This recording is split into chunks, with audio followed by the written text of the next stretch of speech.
আসসালামু আলাইকুম, কেমন আছেন সবাই? আশা করছি সবাই অনেক ভালো আছেন। আমরা আলহামদুলিল্লাহ অনেক ভালো আছি। চলে আসলাম নতুন আরও একটা ভিডিও নিয়ে।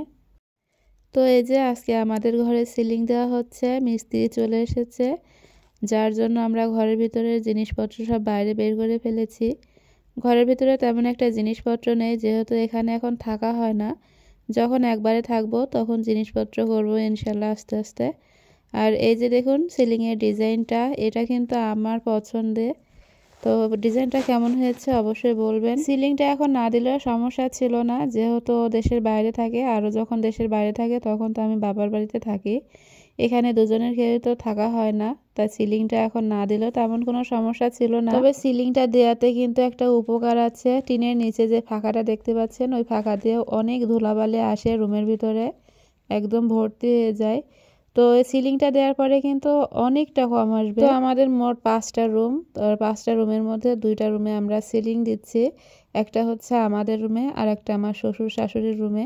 আর বাকি 3টা পরে আল্লাহ যখন তৌফিক দেবে তখন দিয়ে দেবো ইনশাল্লাহ। আর আমাদের এই বাড়িটার ভিতরে কিন্তু অনেক কাজই বাকি আছে, দেখতে পাচ্ছেন প্লাস্টার করা, এখনো কোনো রং করা হয়নি।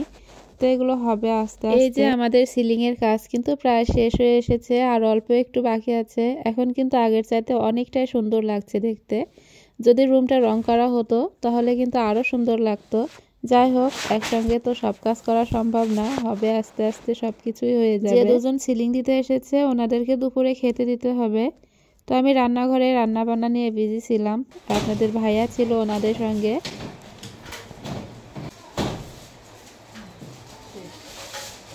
ফাইনালি কমপ্লিট হয়ে গেল আমাদের সিলিং দেওয়ার কাজ। তো দেখুন দেখতে কিন্তু অনেক সুন্দর লাগছে। আর ওনারা এখন খাওয়া দাওয়া করে চলে যাবে। তো আপনাদের ভাইয়া ঘরটা পরিষ্কার করে নিচ্ছিল, আর আমি খাবার দাবার রেডি করছিলাম।